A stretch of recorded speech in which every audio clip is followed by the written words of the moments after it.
JNR Phoenix एक civil construction contracting company है। Private projects रहते हैं, हाई राइजेस से, कॉलेजेस से, इंडस्ट्रीज से। सो फाउंडेशन हमने क्या किया कि हमारे मॉरल्स जो थे, हमारी प्रैक्टिसेस थी, सारे हमने उसको स्ट्रॉन्ग कर लिए। उसके बाद हमने स्केल किया। क्या है जैसे मॉडल, क्या प्रैक्टिसेस है वो थोड़ा बताओगे? हमारे सारे इंजीनियर्स को हम चीज़ बताते हैं कि अगर मुझे फ्लैट लेना है तो जो हमने बिल्डिंग बने उसी में मैं फ्लैट ले सकूँ। तो पहला कॉन्ट्रैक्ट कैसे मिला सर आपको? किसके पास आप गए थे? So, बहुत छोटे लेवल पे हमने स्टार्ट किया था।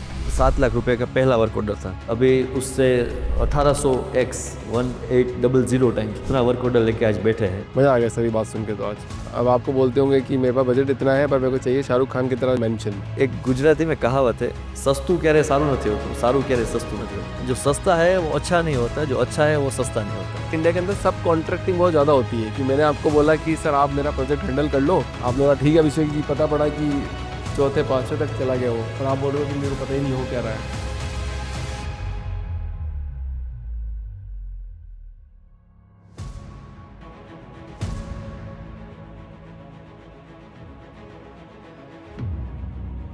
आइए आज मिलते हैं 5% जीडीपी गाइस से। इनका टारगेट है 2047 यानी 100 इंडिपेंडेंस ईयर ऑफ इंडिया तक अपनी कंपनी का रेवेन्यू इंडियन जीडीपी का 5% करना। Sound huge?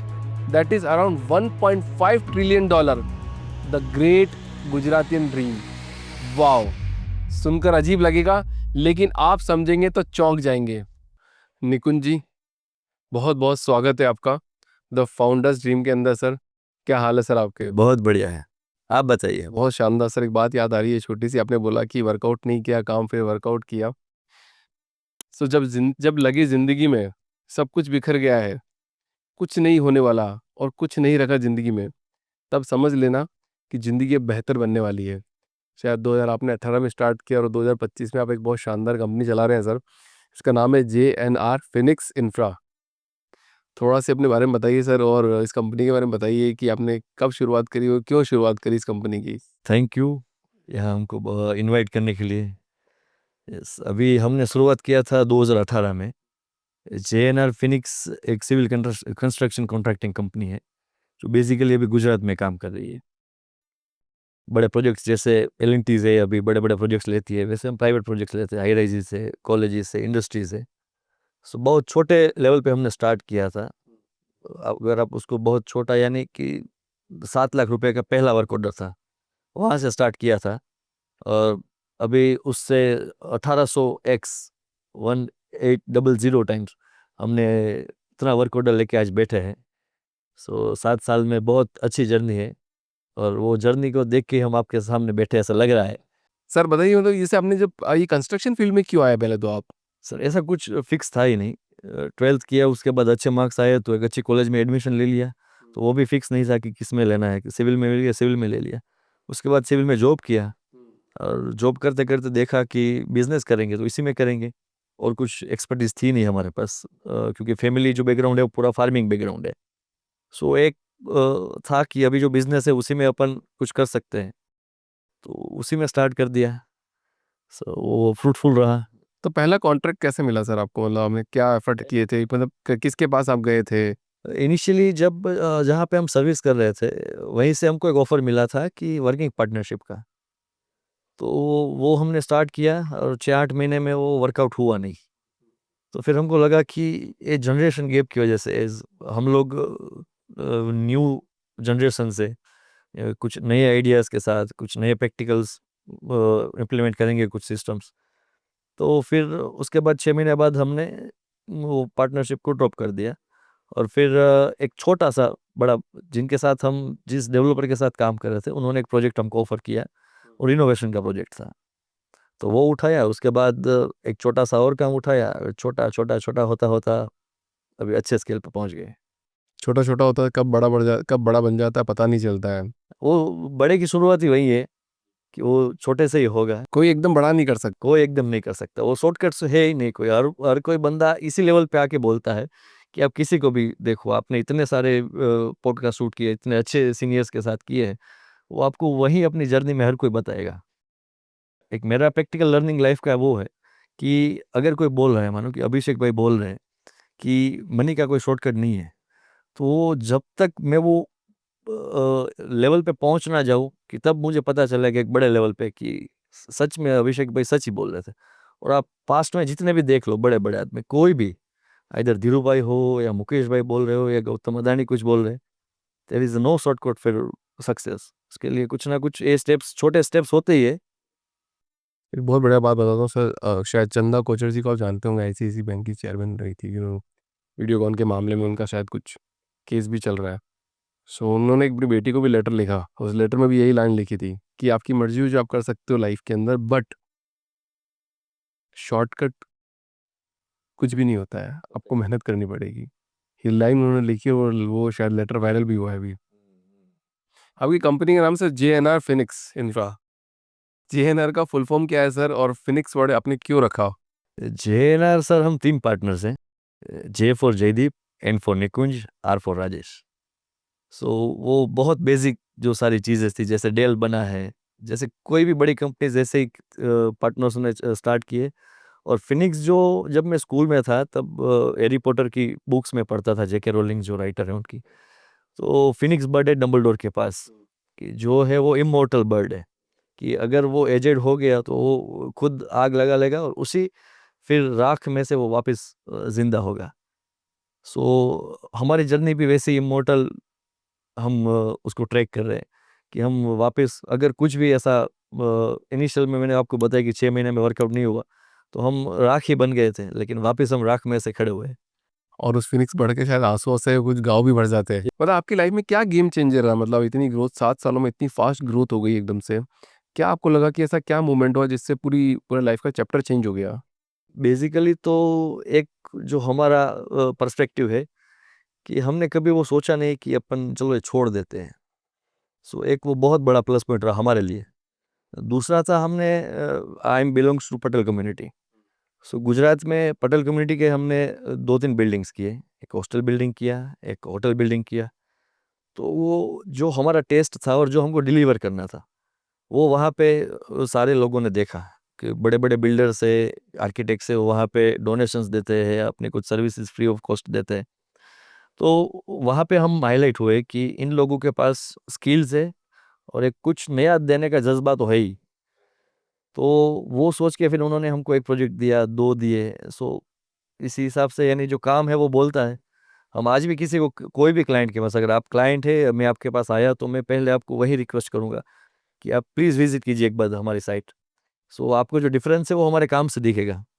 हम आपको कुछ भी, मैं आपको यहाँ पे चांद तारे दिखा दूंगा कि हम ये करते, वो करते, ये करते, लेकिन वो सब ज़ीरो है अगर हमारा काम जो हम बोल रहे हैं उसके साथ मैच नहीं हो रहा है तो। निकुंज जी, कंस्ट्रक्शन लाइन में जाने के लिए तो बहुत पैसा लगता है, बट आपने तो बूट स्ट्रैप कंपनी बनाई है और शायद VC फंडिंग भी अभी तक नहीं ली, पैसा भी नहीं उठाया मार्केट से।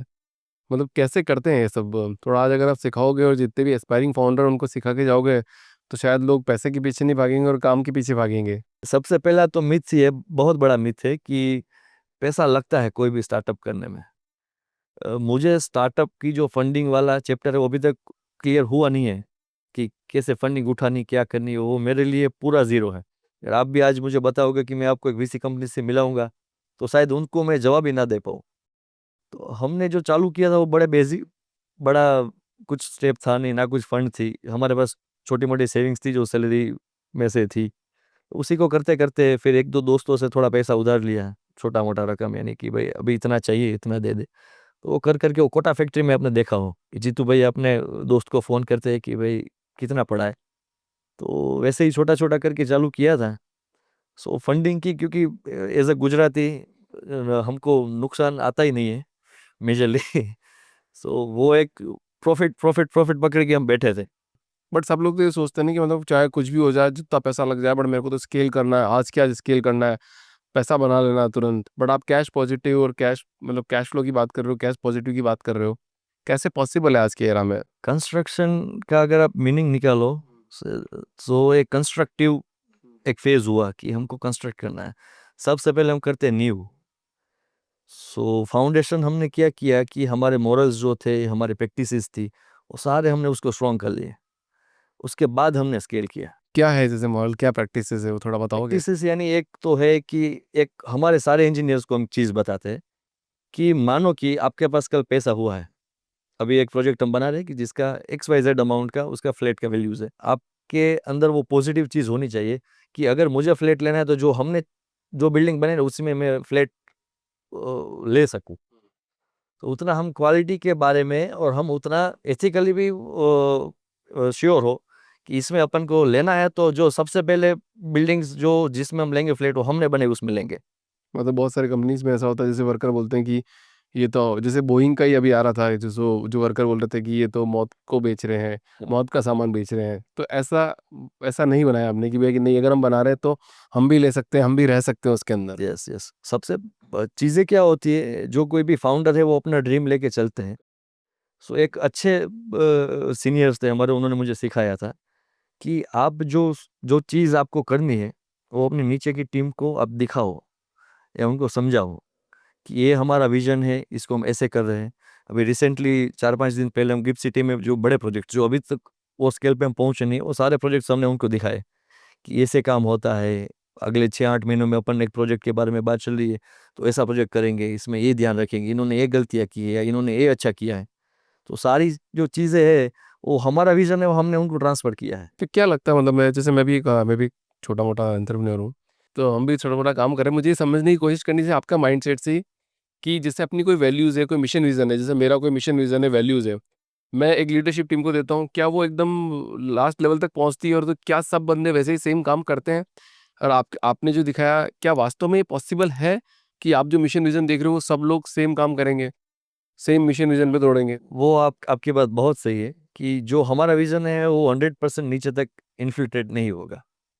लेकिन अगर उसमें से 10% भी इन्फिल्ट्रेट हुआ, सो बहुत बड़ा चेंज आपको दिखेगा आपकी कंपनी में, आपकी टीम में। वो 10% कैसे करें? मतलब किस कन्विक्शन के साथ बोले कि वो 10% भी कन्वे हो जाए? क्योंकि मेरा ऐसा मानना है, मैंने ऐसा अभी तक जो देखा है, क्योंकि मेरा एक्सपीरियंस कुछ और हो सकता है, आपका कुछ और हो सकता है, और सबका कुछ और हो सकता है। तो मैंने ये देखा है कि आप कितना भी बोल लो, वो जो लीडरशिप टीम भी है आपकी और उसके नीचे वाली लाइन भी है आपकी, वो हमेशा उसी माइंडसेट में रहती है कि यार जब तक मैं काम कर रहा हूँ, तब तक मैं काम कर रहा हूँ, ओके है।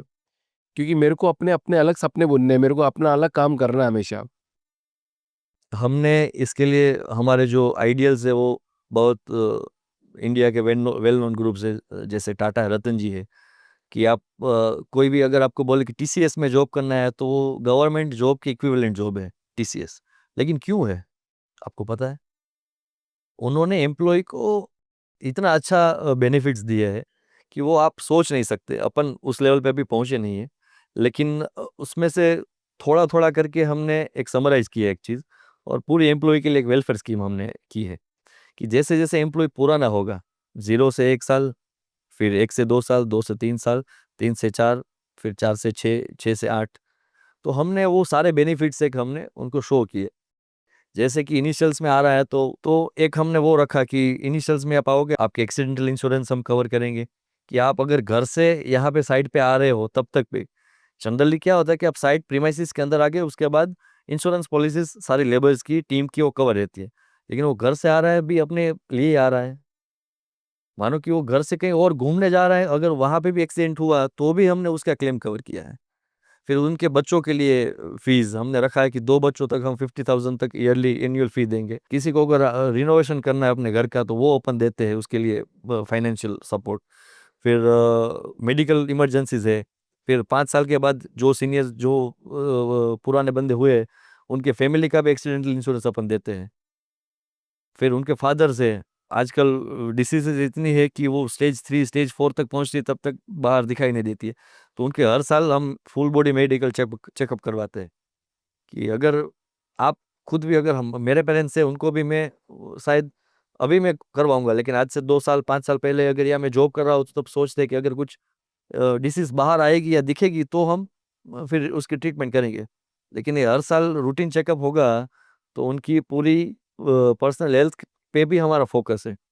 फिर गुजरात का आप सऊजी भाई धोड़किया का डायमंड किंग का है कि वो फैमिली यानी जो फादर-मदर है उनको पिलग्रिमेज ट्रिप पे लेके जाते हैं। तो एक वो भी हमने ऐड किया है। यानी चीज़ें सारी आजू-बाजू में बिखरी पड़ी, हमने उसको। बट पैसा बहुत लगता है ना इसमें, मतलब एक एंटरप्रेन्योर इतना पैसा कैसे संवारे? अगर जो आप विज़न की बात कर रहे हो उसके लिए फिर ये पैसा नहीं है, चीज़ नहीं लगता वो। मतलब मैं समझने की कोशिश कर रहा हूँ, जैसे मैं राजस्थान से आता हूँ, ठीक है? और मैं बैंगलोर में शिफ्ट होके कंपनी चला रहा हूँ। और आप मतलब जो गुजरातियों का माइंडसेट मेरे को एकदम डिकोड करना है पूरा। कि कि आप क्या सोचते हो, क्या समझते हो, और मतलब कैसे बिजनेस बना रहे हो इतना बड़ा बड़ा, ताकि वो मैं भी इम्प्लीमेंट कर पाऊँ अपनी लाइफ में। अभी अदानी एंटरप्राइज में एक मेरा दोस्त वर्किंग कर रहा है एज ए सीनियर पोजीशन पे। तो उनमें बहुत सारे बंदे ऐसे जो 25 साल 30 साल से उनके साथ में है। फिर आपने क्लोन्स के बारे में सुना हो कि मानो कि आप एक बहुत बड़े फाउंडर्स हो, you are the founder of Reliance. तो अभिषेक व्यास जैसे और 12 क्लोन कंपनी में होंगे, कि जो अभिषेक भाई जो डिसीजन दे रहे हैं वो 12 के 12 लोग 90% एक्यूरेट वही डिसीजन देंगे, इसको ऐसे ही करना है। जो 10% रहा वही आपके जिम्मे रहेगा कि 10% क्या करना है।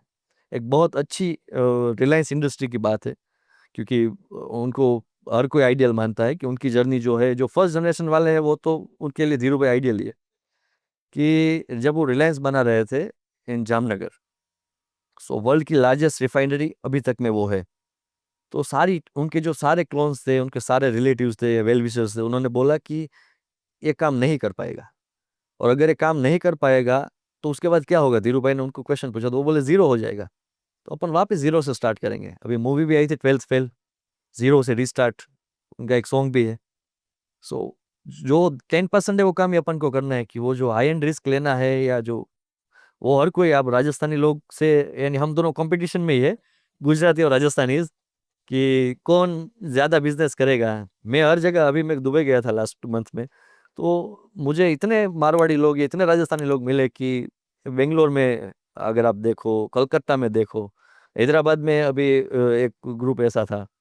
तो वो सारी चीज़ें हैं कि आप में और मेरे में सिमिलर ही है वैसे तो अपन उसी हिसाब से टीम को विजुलाइज करते हैं। और थोड़ा तो इम्पेक्ट रहेगा ही अपना, कि 10% जो अपने पास है वो भी काफ़ी है।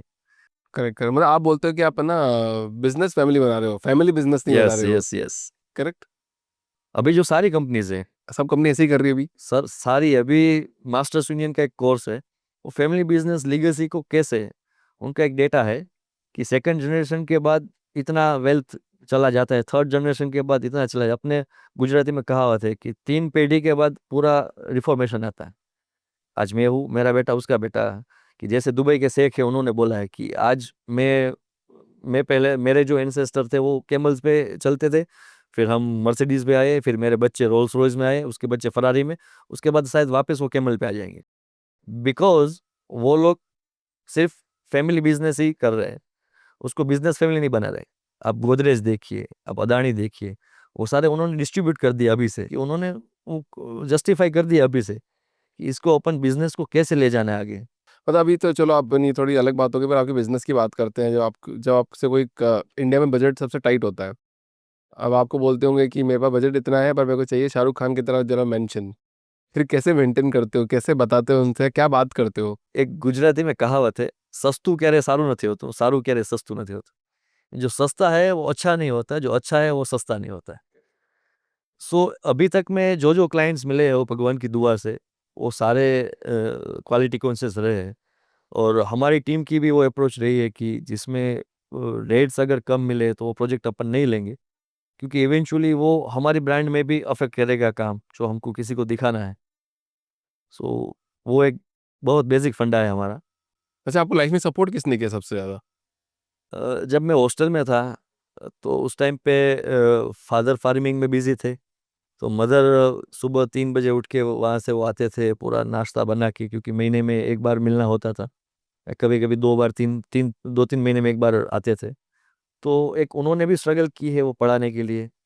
उसके बाद फादर ने मोरलाइज, यानी उनका एक मोरल था कि जिस तरह आपके पास टैलेंट है, कोई ना कोई अपॉर्चुनिटी आपके पास आ ही जाएगी। तो वर्किंग पार्टनरशिप वाली अपॉर्चुनिटी हमारे पास आई। तो और मेजरली एक हमारी जो स्कूल है, मैं जिस स्कूल से बिलीव करता हूँ, जवाहर नवोदय विद्यालय, जो 1986 में फाउंडेड हुई थी बाय राजीव गांधी। तो उनका एक सपना था कि दून स्कूल, आपने सुना होगा कि बहुत रिच किड्स वहाँ पे पढ़ते थे, तो दून स्कूल के लेवल का एजुकेशन हमको रूरल एरिया में देना है। तो हर एक जिले में जो हमारे सारे नवोदय की आज तक की सबसे बड़ी कंपटीशन लाइफ में रही होगी, वो शायद स्कूल की रही होगी, कि 20,000 बंदों में से वो 80 बंदे सिलेक्ट होते थे हर एक डिस्ट्रिक्ट में। और पूरा वो लोग मिट्टी के रूप में हमको लेते थे और सोना बना के हमको बाहर भेजते थे। तो वहाँ वो 7 सालों में हमने बहुत सीखा, वो रैगिंग भी हुई वहाँ पे, वो भी आज हमको पता है कि अगर कोई उस टाइम पे सिंस 2003 की बात कर रहा हूँ, तो लाइफ में बहुत सपोर्ट दिया कि सर्वाइव कैसे भी करना है। वो फूडिंग उस टाइम पे घर पे जो खाते थे वैसा हॉस्टल में मिलता नहीं है, तो हमने वो फूड को बना दिया कि जो भी मिले जैसा भी मिले उसको खाना है। तो वो लाइफ के लेसन्स तब से ही चालू है, जब से 9 साल के थे तब से। अर्ली एज में तो आपको लाइफ लेसन जल्दी मिलने लग गए। यस। क्या लगता है आपको, तो अगर किसी बच्चे को जल्दी लाइफ लेसन मिलने लग गए तो वो ज़्यादा सक्सेसफुल हो जाता है, या किसी को लेट मिले तो वो लेट सक्सेसफुल होता है? क्योंकि सक्सेस की डेफिनेशन तो अपन ने मनी से कैलकुलेट कर दी है कि आपके पास कितना होगा, मेरे पास कितना होगा, वो सक्सेसफुल इंसान है। सो आपकी नज़रों में क्या है चीज़? मेरे नज़रों में सर हम उसको मैच्योरिटी के मायनों में उसको तोलना चाहिए, ना कि पैसों के मायनों में। कि अगर एक लड़का है वो 22 साल में उसको पता चल गया है कि पूरे घर का मुझे कैसे भी करके मैनेज करना है, तो वो 22 साल से ही दौड़ना चालू कर देगा। अगर आप बहुत से लड़के देखो या कोई लड़की है आज की जनरेशन, कि उनको 21-22 साल के बाद वो पता नहीं रहता है कि क्या करना है। वो 2-3 साल कुछ घूमेंगे, मैं ये करूँगा, ये कोर्स करूँगा, उसके बाद रहता है। लेकिन ये स्ट्रगल्स जो है वो आपको मैच्योरिटी देती है, वो मोर देन इनफ है सक्सेस। मेजर सक्सेस वही है आपका कि आप मैच्योर हो जाओ अर्ली स्टेज में, उसके बाद सक्सेस तो पीछे आएगी।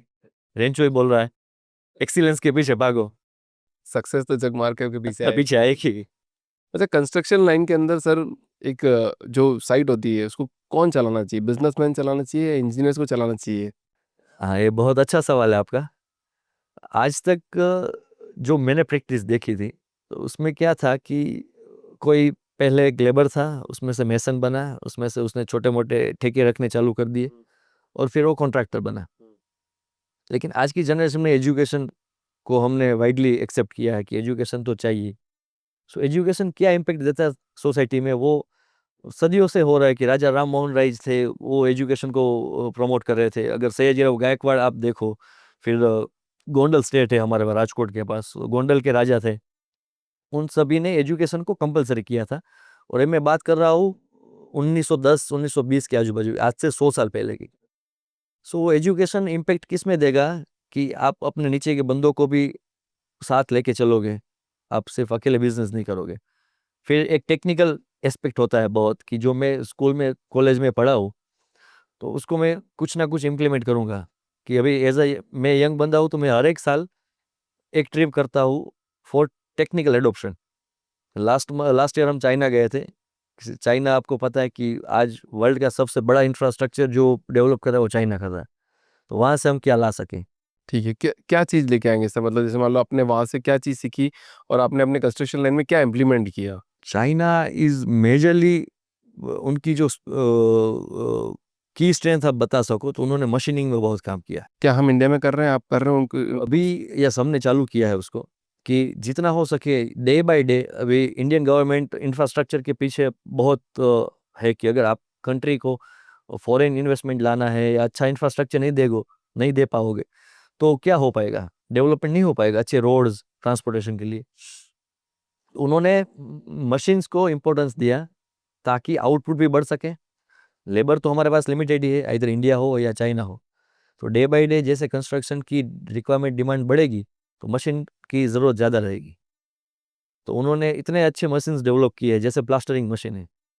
यहाँ पे जो एक मिस्त्री कर पाएगा या 10 मिस्त्री कर पाएंगे, उसके लेवल पे एक मशीन काम करती है, वही एक्यूरेसी के साथ, वही प्रिसीजन के साथ। निकुंज जी, आप तो कंस्ट्रक्शन की लाइन में और आप बोलते हो कि मैं कंस्ट्रक्टर वो कॉन्ट्रैक्टर नहीं हूँ, ऐसा क्यों बोलते हो? सर वो एक वर्ड को सब लोगों ने अंडर एस्टिमेट कर दिया है कॉन्ट्रैक्टर को। So we are basically the, अगर आप देखो तो हमको भी रियल एस्टेट इंडस्ट्री को, अगर इंडिया को कंट्रीब्यूट करना है, तो सबसे बड़ी जो इंडस्ट्री कर पाएगी वो रियल एस्टेट कर पाएगी। राइट। मैं एक अच्छा वीडियो बना दूंगा कि ऐसे रोड्स होंगे, ऐसे बिल्डिंग्स होंगी, लेकिन वो बिल्डिंग बनाएगा कौन? So we are new age developer of the growth of the India. उसको हम उसी नज़र से देख रहे हैं, सिर्फ कॉन्ट्रैक्टर बोल के उस जो हमारी प्रोफाइल है उसको हम छोटा नहीं करना चाहते। सही बात है, मतलब इंडिया में मतलब लोगों को यही दिखता है कि कॉन्ट्रैक्टर ठेकेदार होगा, मतलब हिंदी वर्ड तो ठेकेदार है, बट ठेकेदार है और आता है कंस्ट्रक्शन साइट पे, आएगा काम करेगा चला जाएगा, ऐसे ही देखा जाता है। मतलब आज भी इंडिया में ऐसा ही है। अब मुझे बताओ कि सर अगर कंस्ट्रक्शन की बात आई है तो बड़े जितने भी कंस्ट्रक्शन प्लेयर वाले कॉन्ट्रैक्टर है वो छोटे लोगों को एक्सप्लॉइट करते हैं इस मार्केट में, या ऐसा बंद हो गया है बिल्कुल अभी? उसको एक्सप्लॉइट वर्ड अपन देते नहीं है, लेकिन ऐसा होता है। होता है। यस। अच्छा, क्या होता है, क्या कैसे होगा सर? कि अपन लेबर सेफ्टी के बारे में बात करें, या लेबर वेजेस के बारे में बात करें, या इंजीनियर्स के सैलरी में, अगर आप आईटी के इंजीनियर्स देखो या फिर सिविल के इंजीनियर्स देखो, उन दोनों में इतना पे स्केल का गैप है जिसको अभी तो हम कवर कर ही नहीं पाएंगे। जैसे जैसे कंस्ट्रक्शन का बूम आएगा, जैसे इन बैक 2011 जब इंजीनियरिंग में हम एडमिशन ले रहे थे, तब आईटी का, सिविल अपना कंप्यूटर का उसका क्रेज था। उस टाइम पे जिन्होंने कंप्यूटर आईटी लिया, they are very successful in terms of packages. और उसके सामने अगर सिविल वाले देखें, सो बहुत से रेयर होते हैं जो हमारे और हमारी तरफ से मेरे मेरे लायक कोई स्केल कर पाए, यानी कि मतलब आपने जितना स्केल किया उतना स्केल करने वाले बहुत कम लोग हैं, बहुत कम लोग हैं। उतना स्केल नहीं कर पाते। पर आप में से क्या क्वालिटी थी जो आपने इतना स्केल कर लिया और दूसरे लोग नहीं कर पा रहे हैं? ऐसा कुछ क्वालिटीज सर होती नहीं है, कंसिस्टेंसी होती है, कि वो कॉन्फिडेंस होना चाहिए कि इसको करेंगे, कुछ ना कुछ करेंगे। हमने बहुत से प्रोजेक्ट्स ऐसे रिमोट एरियाज में लिए थे कि वहाँ पे हर कोई बोलेगा कि यहाँ पे नहीं हो पाएगा, या यहाँ पे अपन डिलीवर नहीं कर पाएंगे, डिले हो जाएंगे, लॉस होगा। तो हमने बोला चलो ट्राई तो करते हैं। अपॉर्चुनिटी तो मेन सेंटर में मिल नहीं रही थी, इसीलिए हमको रिमोट एरियाज में मिली। तो हमने उसको प्रूव किया, तो वो एक हम कॉन्फिडेंस आ गया कि अपन कर पाएंगे। तो वो सभी के लिए है। अब एक दोस्त आया था मेरा, सो मेरे से जूनियर था 3-4 साल, बोल रहा था कि निकुंज भाई ऐसी क्या चीज़ है कि आप अभी के जनरेशन को बताओगे। मैंने बोला ऐसा कुछ नहीं है मेरे पास, मैं जेन्युइनली बताऊँ ना, ऐसा कोई सक्सेस मंत्र नहीं है कि आप मैं आपके कान में फूंक दूँ और आप सक्सेसफुल हो जाओ। कंसिस्टेंस रहना है, एथिकल रहना है। जो भी काम करो, मैं अभी जो काम करता हूँ, एक हमारी टीम को बताता हूँ कि मुझे रात को जाके नींद आ जानी चाहिए। मुझे वो गिल्ट नहीं रहनी चाहिए कि मैंने यार ये काम खराब कर दिया था, इसकी वजह से ये होगा, इन फ्यूचर ये होगा, ये होगा। वो गिल्ट नहीं चाहिए। करेक्ट। और आपने जाने अनजाने में ना आपने एक सक्सेस मंत्रा दे दिया सर अभी। ओके। अब पूछो, आप अभिषेक भाई से पूछो, अभिषेक भैया क्या दे दिया मैंने ऐसा। मैं बताता हूँ सर आपने क्या दिया सर, आज है ना एक इतनी गजब की बात दे दी ना जो वास्तव में अगर कोई समझ जाए ना तो उसकी पूरी जिंदगी चेंज जाएगी। मैं बताता हूँ, आपने बोला किसी को भी लाइफ में कोई भी काम करना और सक्सेसफुल बनना है, मान लो ये पेपर मैन्युफैक्चरिंग की यूनिट ही डालनी है या कंस्ट्रक्शन में आपने बात कही, अब मैं पेपर यूनिट इसकी बताऊंगा, पर आपने कंस्ट्रक्शन की बात की, आपने बोला मैंने वो काम लिया जो कोई नहीं कर सकता था। तो आप किसी भी फील्ड में अगर जा रहे हो उसमें देखो कि कौन सा काम नहीं हो पा रहा है, सबसे चैलेंजिंग काम कौन सा है, आप उसको सॉल्व कर दो। देखो आपने जाने अनजाने में बोली, आपने जाने अनजाने में वो काम किया, आपने सॉल्व कर दिया प्रॉब्लम, फिर आपको लगा कि यार ये प्रॉब्लम सॉल्व हो सकती है तो बाकी तो सब इजी है। तो अगर कोई भी किसी भी फील्ड में सबसे मुश्किल टास्क पकड़ ले और उसको सॉल्व कर दे तो फिर उसके लिए सारे काम इजी हो जाएंगे। इसमें मज़ेदार बात ये है कि हमारे पास उस टाइम पे कुछ ऑप्शन नहीं था। ये जो हार्ड चीज़ थी उसको हाथ में लेने के अलावा हमारे पास ऑप्शन नहीं तो था। मैंने बोला जाने अनजाने में आपने एक बहुत बढ़िया बात बोल दी आज। ये अगर अगर मेरे जितने भी फाउंडर्स है, एस्पायरिंग फाउंडर्स है, वो अगर सीख जाए, किसी भी फील्ड में काम कर रहे हो, एक्स वाई जेड एनी, उसमें सबसे कॉम्प्लेक्स प्रॉब्लम देख लो कि यार ये काम तो कोई नहीं कर पाएगा, इसको मैं हैंडल करता हूँ, सक्सेस उसी दिन हाथ में आ जाएगी, उस दिन से लाइफ चेंज हो जाएगी। Very true. मजा आ गया सर ये बात सुन के तो आज। अब बताओ सर, इंडिया के अंदर सब कॉन्ट्रैक्टिंग बहुत ज़्यादा होती है कि मैंने आपको बोला कि सर आप मेरा प्रोजेक्ट हैंडल कर लो, आपने बोला ठीक है अभिषेक जी, पता पड़ा कि चौथे पाँचवें तक चला गया वो, और आप बोल रहे हो कि मेरे को पता ही नहीं हो क्या रहा है, तो उससे क्या क्वालिटी खराब हो जाती है, डिक्रीज हो जाती है, तो इसको कैसे रोका जाए और मतलब कितना सेफ है ये सब कॉन्ट्रैक्टिंग देना? सेफ तो बिल्कुल नहीं है, सबसे जो बड़ी चीज़ है। लेकिन वो सब कॉन्ट्रैक्टिंग की आप बात कर रहे हो, तो उसमें एक बात ये है, एक बंदे ने प्रोजेक्ट लिया, उसने दूसरे को दिया, उसने तीसरे को दिया, हर कोई अपना मार्जिन रखेगा। इवेंचुअली क्या होगा, जो चीज़ आपने पेपर की बात की है, पेपर 100 जीएसएम के भी आते हैं, 85 जीएसएम के, मतलब 150 के भी आते हैं। पे आपको 150 जीएसएम के हिसाब से आपने प्रोजेक्ट उठा लिया, और आपने क्या किया फिर, नीचे सब सब सब करते गए। नीचे वाले ने क्या बोला कि सर 80 जीएसएम का मैं आपको दे पाऊंगा और इस अमाउंट में आपको दे पाऊंगा। सो क्वालिटी कंसर्न तो आपको वहीं दिख गया। कंस्ट्रक्शन तो बड़ी ह्यूज चीज़ है, उसमें तो इतने ज़्यादा कॉम्प्लेक्सिस आते हैं, इन फ्यूचर आपको अभी नहीं दिखेंगे, क्योंकि आप और मैं, we are very small to nature.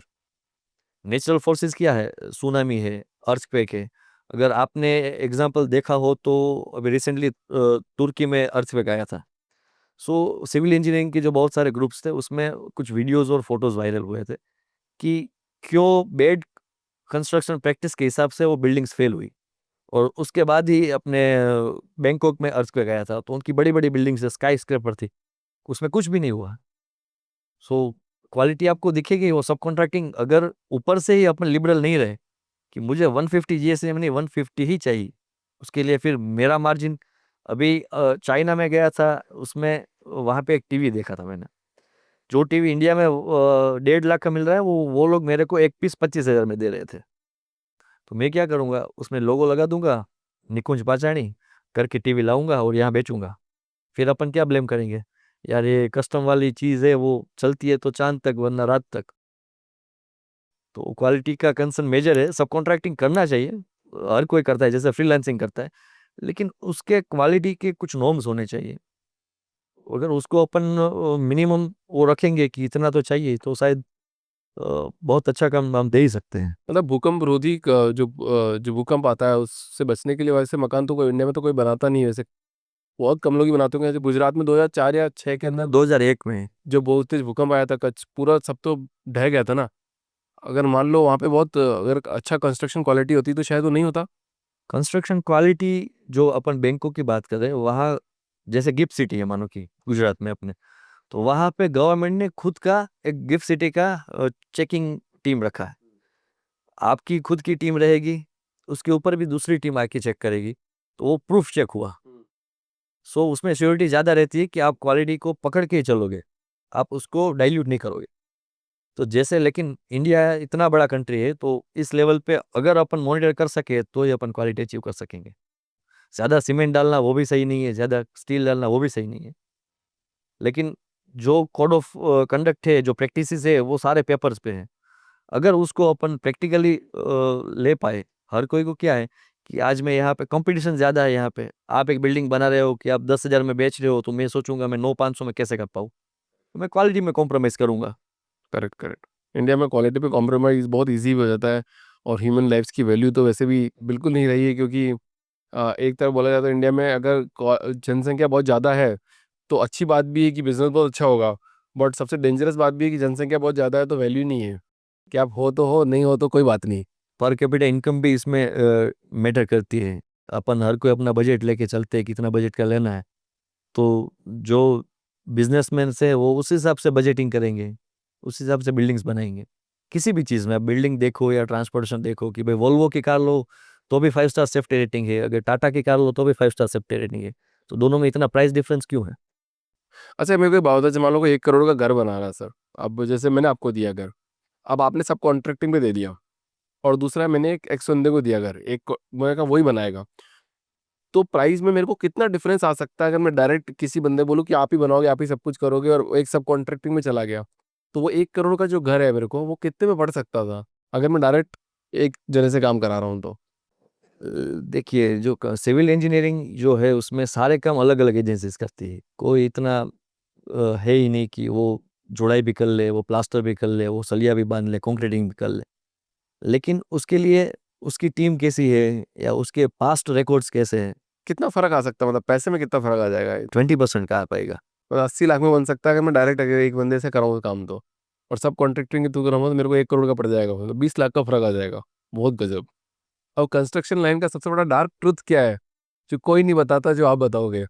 अभी आपका जो ऑफिस है उसका वाईफाई का चार्ज कब पे करते हो, पहले करते हो या बाद में करते हो? नहीं नहीं, पहले करते हैं हम लोग। पहले करते हाँ, हैं, हम प्रीपेड पहले रहता है। प्रीपेड करते हैं। कंस्ट्रक्शन इंडस्ट्री पूरी चल रही है पोस्ट पेड पे। आपने काम कर लिया, फिर हम देखेंगे, फिर हम बोलेंगे कि यार अभी पैसा नहीं है। प्रीपेड में क्या है कि आज पैसा दिया तो अगले 6 महीने वाईफाई चलेगा, वरना नहीं चलेगा। सो ये बहुत डार्क, इसको बोल सकते हैं कि जो बहुत ड्रॉबैक है, क्योंकि इसमें ना कुछ बैंक गारंटी देता है। आपका मैं मकान बना रहा हूँ, मैं वो तो नहीं बोलूंगा ना कि आपके पास 1 करोड़ पड़ा ही है तो ही मैं आपका मकान चालू करूंगा, या आपको मुझे दिखाना पड़ेगा, मुझे डीडी देना पड़ेगा, कुछ नहीं है। करेक्ट। बोला आप तो चालू करो थोड़ा। आप चालू कर दो, हाँ, फिर आप 2 महीने बाद बोलोगे कि अभी बैंक लोन हुआ नहीं है मेरा, मेरा ये अभी होगा, एक रिश्तेदार से पैसे आने वाले हैं। सो कैश फ्लो का दिक्कत है। दूसरे जो बैंक से, अगर मैं अभी गिफ्ट सिटी में हम ऑफिस देख रहे थे, तो वहाँ पे एक ये जो आपने बात बोली ना, वही बात मुझे चुभी थी कि उन्होंने बोला कि आप आईटी फील्ड से हो, मैंने बोला नहीं। आप ट्रेडिंग फील्ड से हो, हमने बोला नहीं। तो आपको टैक्स बेनिफिट नहीं मिलेंगे। गिफ्ट सिटी है, उसमें टैक्स बेनिफिट्स बहुत है गवर्नमेंट्स के, कि आपके ट्रेडिंग के जो मार्जिन है या फिर उसके बाद जो प्रॉफिट्स है, उसमें गवर्नमेंट कुछ टैक्सेशन में आपको बहुत ज़्यादा कंसेशन देती है। तो कंस्ट्रक्शन में क्यों नहीं दे रही है? हम तो सच में बना रहे हैं बिल्डिंग्स, हम तो कुछ वेब में एप्लीकेशन बना नहीं रहे हैं, ना कुछ ट्रेडिंग कर रहे हैं। तो वो चीज़ गवर्नमेंट के हिसाब से भी, अगर बैंक में भी आप देखो तो गवर्नमेंट कंस्ट्रक्शन इंडस्ट्री उनके नेगेटिव रैंकिंग से, तो उस चीज़ को शायद अगर हम चैनलाइज करें तो और भी कंस्ट्रक्शन इंडस्ट्री अच्छी हो सकती। तो गवर्नमेंट का सपोर्ट कम है अगर देखा जाए तो। हाँ, पर बिना कंस्ट्रक्शन, अगर कंस्ट्रक्शन नहीं होगा किसी सिटी में तो फिर तो मतलब सिटी का कोई महत्व तो नहीं। मतलब आप मुंबई, दिल्ली, बेंगलोर में क्या देखते हो? यही तो देखते हो, अरे बहुत बड़ी बड़ी बिल्डिंग है क्या वहाँ पे? अपने जैसे लोग ही हैं, आप जैसे कोई छोटे शहर में लोग हैं यहाँ पे क्या होता है, बस एक अपॉर्चुनिटी मिल जाती है कि भाई कि आपके घर से निकलते आपको सारा सामान, अलग अलग तरीके का सामान मिल जाता है। छोटे शहर में शायद वो नहीं मिलता होगा। तो गवर्नमेंट का सपोर्ट कम क्यों कर रही है? मतलब बिकॉज अगर ये इन्फ्रा बढ़ेगा नहीं अगर। नहीं, अभी गवर्नमेंट इसमें हुई है एक्टिव। मेरी बात सरकार तक पहुंच जाती है सर, आप अगर कुछ बात बोलोगे तो शायद कोई मंत्री मंत्री देख ले इस बात को। तो वही अपन चीज़ बोल रहे हैं कि जो अभी इंफ्रास्ट्रक्चर पे गवर्नमेंट फोकस कर रही है, कि इतने बड़े बड़े मेट्रो प्रोजेक्ट्स आ रहे हैं, बुलेट ट्रेन्स के प्रोजेक्ट्स आ रहे हैं गुजरात में अभी, आप अगर देखो तो अच्छे अपन इंफ्रास्ट्रक्चर टूरिज्म के हिसाब से भी अपन कर रहे हैं। पूरी जो सारी चीज़ें हम किसी ना किसी से कॉपी करते हैं, जैसे फ्लिपकार्ट है तो शायद वो यूएसए से कॉपी करके आया, लेकिन वो मॉडल को हमने एडॉप्ट किया, बहुत अच्छे लेवल पे एडॉप्ट किया और एग्जीक्यूट किया। वैसे अभी गवर्नमेंट है वो जो जो सारे अच्छे कंट्रीज है, अगर आप चाइना है तो उनकी रियल एस्टेट में उन्होंने अच्छा किया, यानी इंफ्रास्ट्रक्चर में। दुबई है तो उन्होंने टूरिज्म पे अच्छा काम किया है। वैसे ही जो सारी कंट्रीज, उनका सारा समराइज करके अभी गवर्नमेंट काम कर रही है। तो शायद अभी 1-2 साल में अपन को वो चेंजेस दिखेंगे, क्योंकि टैक्सेशन का भी बहुत बड़ा मसला है। मतलब जैसे अभी एआई बहुत चल रहा है, ठीक है, तो कंस्ट्रक्शन के अंदर तो खत्म नहीं करेगा मेरे को लगता है कि काम कौन करे? मतलब वो रोबोट्स आएंगे बनाने के लिए घर, या फिर कोई बड़े बड़े ब्रिजेस, या फिर कोई बड़ी इंफ्रा इंफ्रा बिल्डिंग। वो भी कुछ हद तक होगा, लेकिन एआई हमको रिप्लेस नहीं कर पाएगा। ये तो आपको मानना ही पड़ेगा। बिल्डिंग्स बनानी है कुछ, मानो कि जो अपन लेबर से काम करवा रहे हैं, वो उतना मशीनिंग नहीं कर पाएगी उस एक्यूरेसी से, उस प्रिसीजन से। अच्छा, एक हार्वेस्टिंग की बात आती है, रेन हार्वेस्टिंग, जो पानी आता है फिर उसको अपना अच्छा खासा सेव कर लिया। तो ये हर घर में इम्प्लीमेंट क्यों नहीं कर रहे जब सबको पता है कि ये बहुत बेनिफिशियल है, सब कुछ हो सकता है? जो सारी सारी चीजें हैं, आप कल से ऑक्सीजन पे टैक्स लगा दो तो लोग क्या करेंगे? उसको उसकी वैल्यू मिलेगी, ऑक्सीजन की वैल्यू मिलेगी। वैसे ही पानी है कि जहाँ पे ह्यूज अमाउंट में पानी है, उनको वो वैल्यू नहीं है। अपन जब स्कूल में कॉलेज में पढ़ते थे तो एक चैप्टर ऐसा था, उसमें बोला गया था ये नेक्स्ट जनरेशन के लिए हमको संभालने के लिए दिया है कि आप इसको संभालो अच्छे से, लेकिन हम उसको कर नहीं रहे। So we are basically from farming family, farmers है। तो पानी का क्या है वो हमको, उसकी वजह से क्या बेनिफिट्स है। एग्रीकल्चर, जो कंस्ट्रक्शन इंडस्ट्री तो वैसे भी सेकंड लार्जेस्ट जॉब देती है इंडिया में, फर्स्ट तो फार्मिंग ही है। सो जो अन्न देवता है उनके कल्चर से हमारे, तो पानी को तो हम इतना प्रायोरिटी देते हैं कि हमारे जो सारे प्रोजेक्ट्स हैं उसमें हम हमारे टेंडर जो डॉक्यूमेंट्स उसमें लिख के देते हैं कि रेन वाटर हार्वेस्टिंग के लिए जो लेबर लगेगी, जो चेम्बर्स बनेंगे, उसके फिल्टर्स के टैंक्स बनेंगे, वो सारा हम फ्री ऑफ कॉस्ट में करके देंगे। तो वो एक बिल्डिंग है, उसका तो पानी हमने स्टोर किया। तो आज अब अगर हम 10 प्रोजेक्ट कर रहे हैं, आगे जाके हम 150 करेंगे। सो ये इम्पेक्ट सोसाइटी में दिखेगा, और अच्छी चीज़ें हर कोई कॉपी करता है। मैंने भी कहीं से कॉपी किया है। तो जो हमारी इंडस्ट्री के बंदे हैं, उन सबको हमारा रिक्वेस्ट है कि रेन वाटर हार्वेस्टिंग का हर एक बिल्डिंग में, भी हम जंगल्स को काट रहे हैं, बिल्डिंग्स बना रहे हैं, तो वो पानी को अपन ज़मीन तक पहुंचाते हैं, तो वो बड़ा इम्पेक्ट रहेगा सोसाइटी के लिए। चलो, कहीं ना कहीं कोई ना कोई तो अच्छा काम कर ही रहा है हर जगह। तो पहले तो ऐसे अगर न्यूज़पेपर उठाते तो न्यूज़पेपर याद दिलाता है कि आपका इस दुनिया में कोई अस्तित्व नहीं। कैसे? वो उस पर ही शोक संदेश आता है। पहले हर पेपर के पहले पेज पे सबसे बड़ा एक इतना बड़ा आएगा शोक संदेश। तो वही आदमी जाने वाला है, पर कोई ना कोई अच्छा काम करके जाए तो ज़्यादा बेटर है। कुछ मेरे एक रैपिड फायर के 5-6 सवाल है सर, उसके जवाब दीजिएगा आप, ठीक है? अच्छा, कंस्ट्रक्शन के बारे में ऐसा क्या सब जो झूठ मानते हैं उसको आप नहीं मानते हो झूठ? सब बोलते हैं कि ये झूठ है, पर आप बोलते हो कि नहीं ये सही सही बात है। कंस्ट्रक्शन के बारे में एक ऐसा मिथ सबको मिथ लगता है पर आपको नहीं लगता है। सो कंस्ट्रक्शन इंडस्ट्री का अगर आप मिथ्स देखने जाओ तो पहले क्या लगता था कि हर कोई अंगूठा जब बंदा आके बिल्डिंग्स बना लेगा। अभी आपको बुर्ज खलीफा बनाना है तो आप क्या वो अंगूठा जब ठेकेदार से बना पाओगे?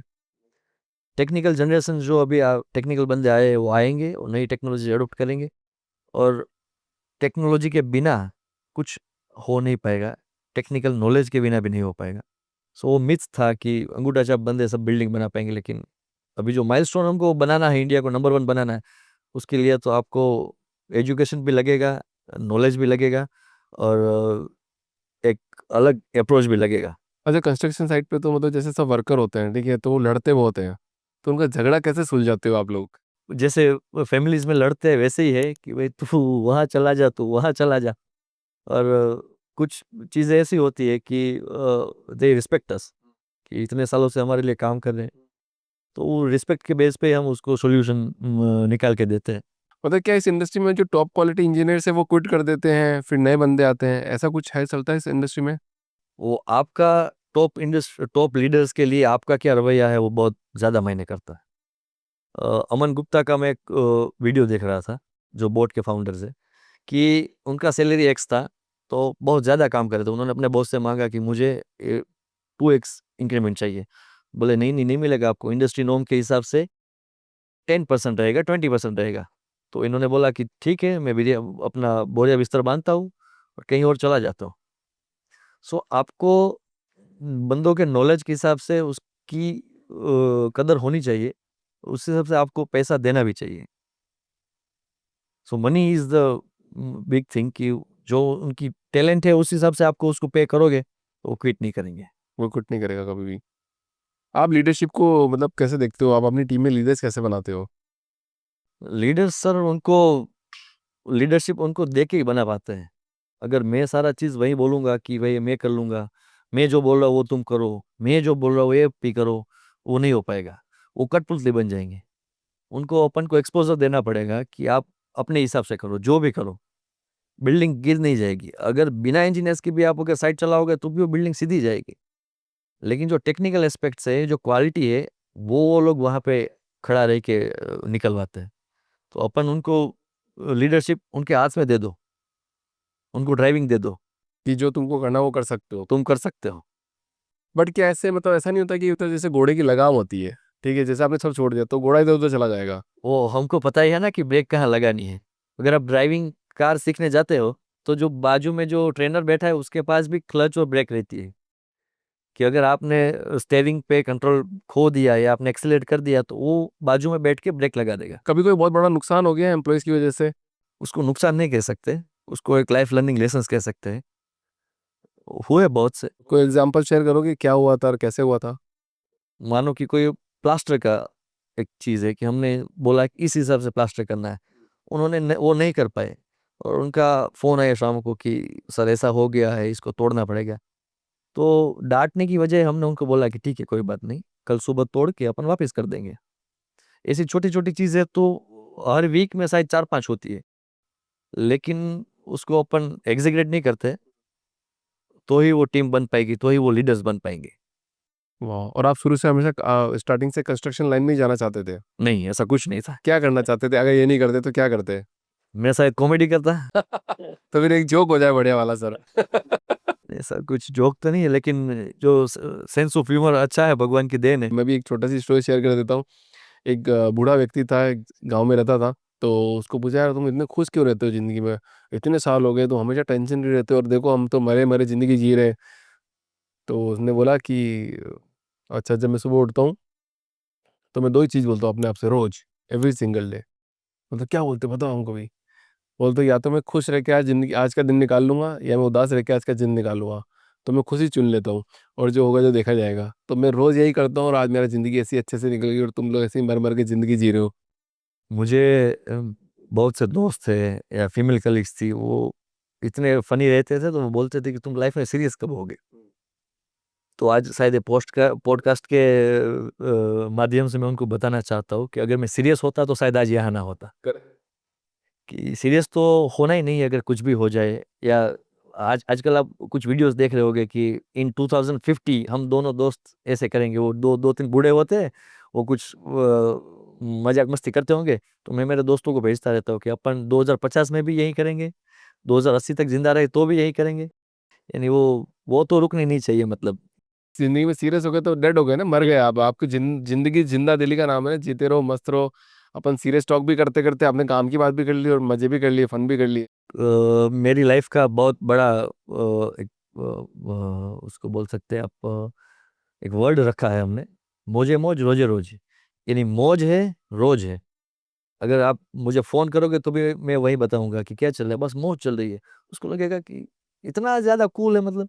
तो सामने वाला भी एनर्जी फील करेगा। वो एनर्जी आप क्या दे रहे हो सामने वाले को, वो बहुत मैटर करता है। अगर आप भाई यार आज अच्छा नहीं है, तो उसका वो कुछ अच्छा सुनाने आया होगा कि भाई अभिषेक भाई बोले कि यार आज ये फोड़ दिया, लेकिन वो बोलेगा यार ये खुद दुख में है तो इसको मैं क्या सुनाऊं। मैं मेरा अच्छा सुनाऊंगा तो इसको लगेगा कि यार उसको जलन होगी। तो अपना लाइफ का फंडा है कि मौज है वो रोज है। बहुत बढ़िया सर, मजा आ गया। बहुत बहुत धन्यवाद सर पॉडकास्ट में आने के लिए।